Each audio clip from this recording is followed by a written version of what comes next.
You probably have no earthly clue about Visoko, a pint-sized city tucked away in Bosnia, and why would you? It's not exactly the epicenter of global buzz. In fact, the city's claim to fame was once a local fellow named Adnan Nević, who was probably the most famous person you'd never heard of. He got his moment of glory by becoming the United Nations' official sixth-billionth human. It's the kind of recognition that gets you a polite golf clap from the world, but not much more. But then, in the grand tradition of strange and inexplicable happenings, 2020 rolled in and decided to throw Visoko a curveball. Enter Novak Djokovic, the tennis demigod and ruler of the tennis court. He wasn't making your ordinary tourist visit to this city. Djokovic was convinced that Visoko's ancient pyramids, the handiwork of a mysteriously advanced lost civilization, were radiating something he simply couldn't resist. Some might call it miraculous energy. He was essentially embarking on a mystical pilgrimage to recharge his cosmic batteries amid these ancient wonders. So, while the world was grappling with its own set of challenges, Djokovic was in Visoko, trying to harness the supernatural power of a pyramid. Maybe it's just a new kind of backhand that only Djokovic knows about. So, let's cut through the pyramid-sized drama and welcome to the curious tale of the Bosnian pyramids. First, we have to fast forward to 2005, when one of our main characters, Bosnian-American businessman Semir Osmanagić, decided to swing by Visoko.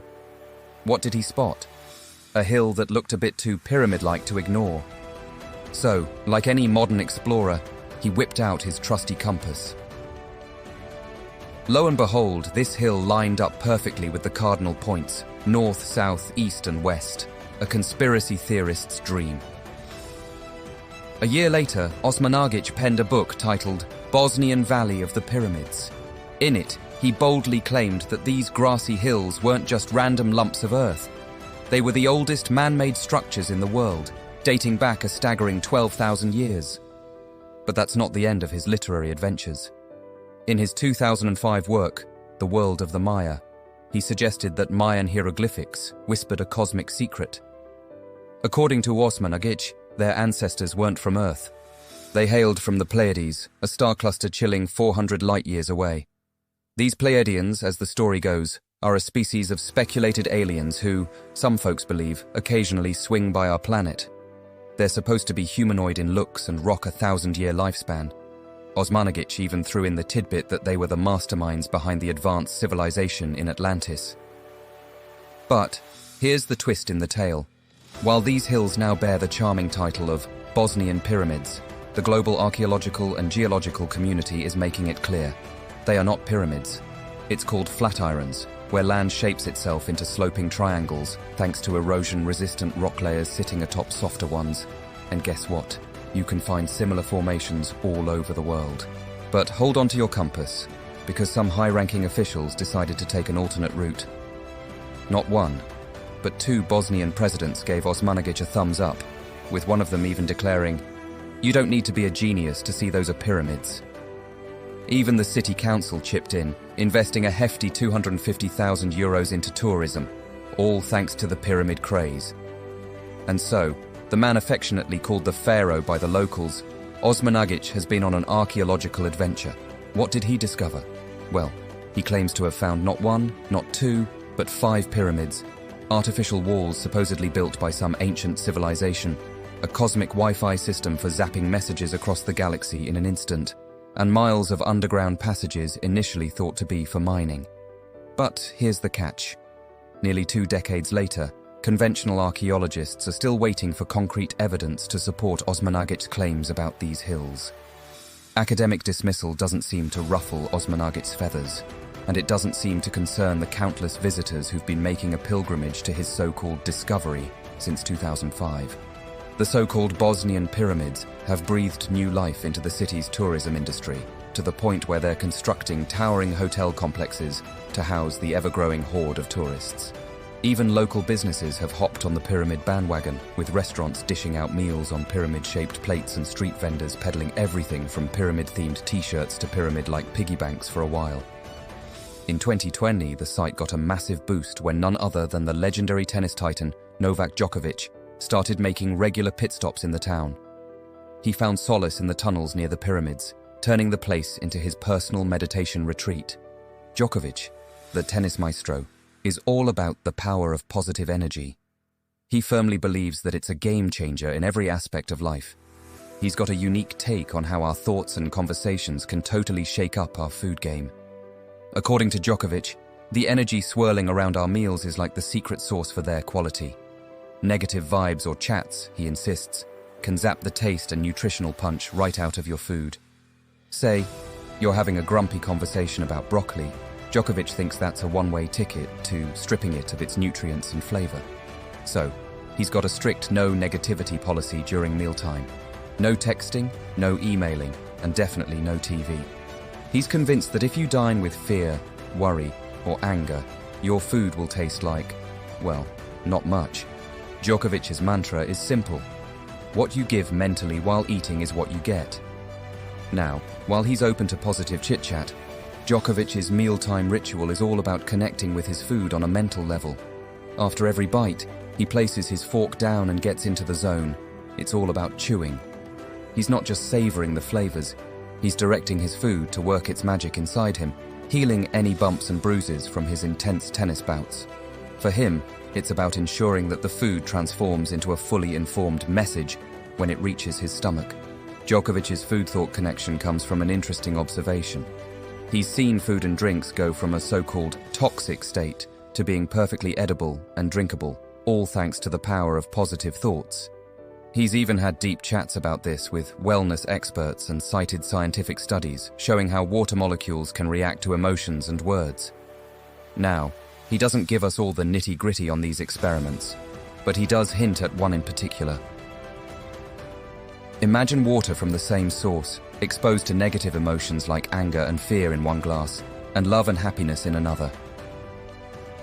Over time, the glass with the negative vibes turns greenish, like it's growing some cosmic algae. The positively influenced glass? It stays crystal clear. For Djokovic, this experiment is the smoking gun, showing that everything in the world shares the same kind of energy. People, animals, the elements, the whole shebang. Djokovic's quest for a unique way to enjoy his meals kicked off after a fateful encounter with a doctor named Igor Chetoyevich. Back in 2010, Djokovic's game took a nosedive at the Australian Open. They blamed it on asthma, but Chetoyevich sensed something more was afoot. He had a hunch that Djokovic might be grappling with an undiagnosed gluten intolerance.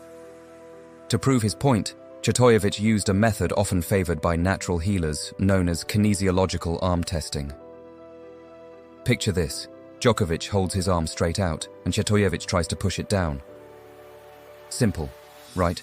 Now, they repeated the exercise, but this time, they added a slice of bread into the mix, pressing it against Djokovic's stomach.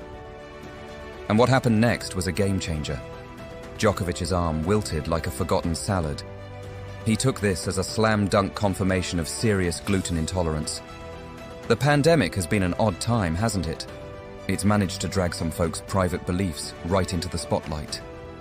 The whole world watched as he went head-to-head with the Australian authorities, arguing about whether he could step onto the court at the Australian Open. The sticking point? He wasn't exactly a fan of getting vaccinated. Now, many folks think his quirky interests and behaviors can be traced back to his tumultuous childhood in war-torn Serbia. It's been suggested that these unconventional perspectives might be his way of coping with those early traumas. With bombs falling from the sky, and there's Djokovic outside, training for up to 5 hours every single day. These were the conditions this future tennis champ faced. When the bombs rained down, Djokovic didn't run for cover, he ran to the tennis court. His coach, the former tennis pro Jelena Gencic, who had also coached the legendary Monica Seles, took Djokovic under her wing at the tender age of 6. She had a unique method for picking the day's practice location. She'd send Djokovic to wherever the most recent bombing raid had taken place. Her logic was that it was probably safe now, as NATO planes likely wouldn't hit the same spot again so soon.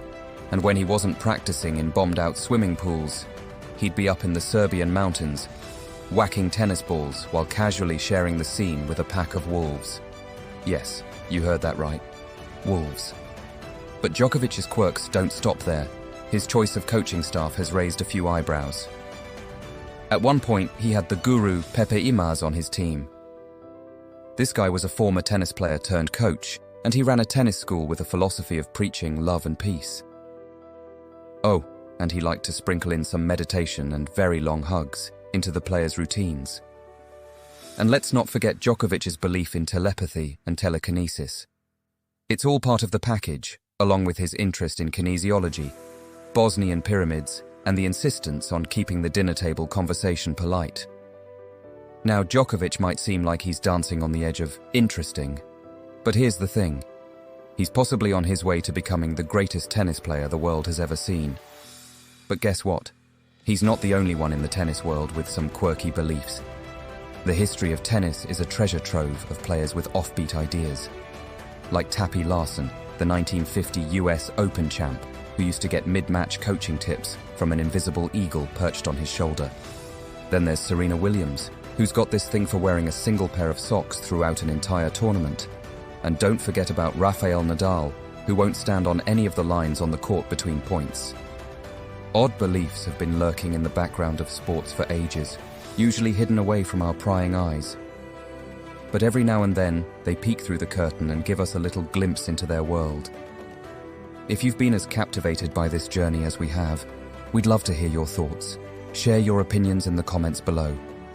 And if you're hungry for more mind-bending tales like this, remember to hit that like and subscribe button, and stay tuned to Becca's Casual History. Thank you for joining us.